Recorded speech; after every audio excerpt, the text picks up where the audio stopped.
Olá, sabe quando a gente precisa criar uma senha e fica pensando nas combinações?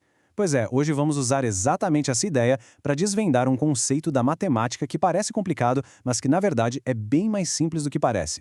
Vamos começar com um desafio. Dá uma olhada nessa pergunta. Parece um bicho de 7 cabeças, né? Mas pode ficar tranquilo. A ideia aqui é que ao final da nossa conversa, olhar para um problema como esse vai se tornar algo muito, mas muito mais fácil.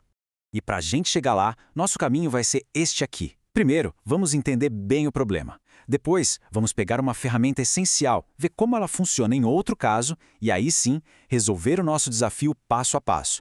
E no final, tem uma dica de ouro que muda o jeito de pensar. Beleza, então vamos mergulhar nisso. O nosso primeiro objetivo é transformar essa questão da senha em algo mais palpável, mais real. É tirar um pouco da cara de problema de matemática e tratar como se fosse um quebra-cabeça lógico. Só que antes de montar o quebra-cabeça da senha, a gente precisa de uma ferramenta fundamental.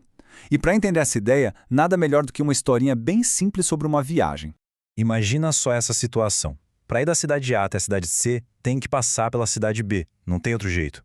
A nossa tarefa aqui é descobrir todas as rotas possíveis, todos os caminhos diferentes que podem ser feitos.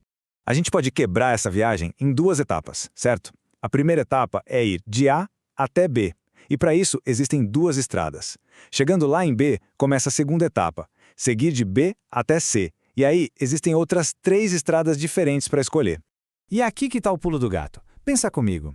Se a gente pega a primeira estrada para ir de A para B, depois a gente tem 3 opções de caminho para continuar, certo? E se a gente pegar a segunda estrada? Também teremos as mesmas 3 opções para continuar, ou seja, são 2 escolhas no começo e para cada uma delas temos 3 escolhas depois. Então, é só multiplicar 2 vezes 3, o que nos dá 6 rotas totalmente diferentes. E isso que a gente acabou de fazer de forma super intuitiva tem um nome. É o princípio fundamental da contagem, ou PFC. A ideia é bem essa. Se uma decisão tem X opções e uma segunda decisão tem Y opções, o total de combinações é só multiplicar X por Y. Simples assim. Essa é a base de tudo. Ok, a gente já entendeu que para descobrir o total de combinações é só multiplicar as opções de cada etapa. Agora vamos ver como essa mesmíssima lógica se aplica em outra situação, organizar as letras de uma palavra. A pergunta aqui é de quantas formas diferentes a gente consegue embaralhar as letras da palavra porta.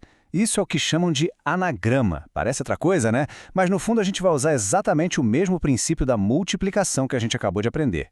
Vamos pensar em preencher os espacinhos da palavra. Para o primeiro espaço, quantas letras a gente pode escolher? Ué, temos as 5 letras da palavra porta, então 5 opções.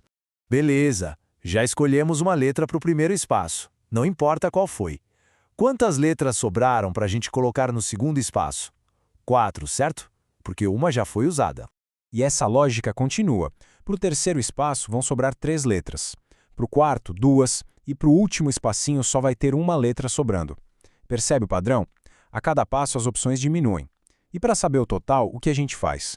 Multiplica tudo. 5 vezes 4 vezes 3 vezes 2 vezes 1. Fazendo essa conta, a gente chega em 120. Isso mesmo, existem 120 maneiras diferentes de organizar as letras da palavra porta.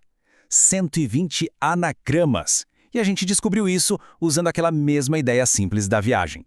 Pronto, agora a gente tem a base, tem a ferramenta, chegou a hora de voltar para o nosso problema inicial, o da senha, e finalmente resolver ele passo a passo.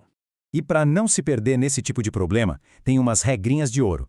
Primeiro, a gente quebra o problema em etapas, que no nosso caso são os dígitos da senha. Segundo, se tiver uma regra especial, a gente sempre começa por ela. E terceiro, que é o mais importante aqui, lembrar da regra do distinto, ou seja, usou um número, não pode usar de novo.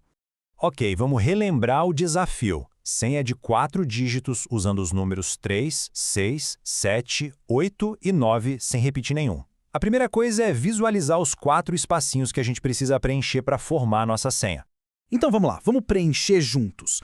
Para o primeiro dígito, quantos números a gente tem para escolher? Temos 5 números ali no conjunto, então 5 opções. Beleza.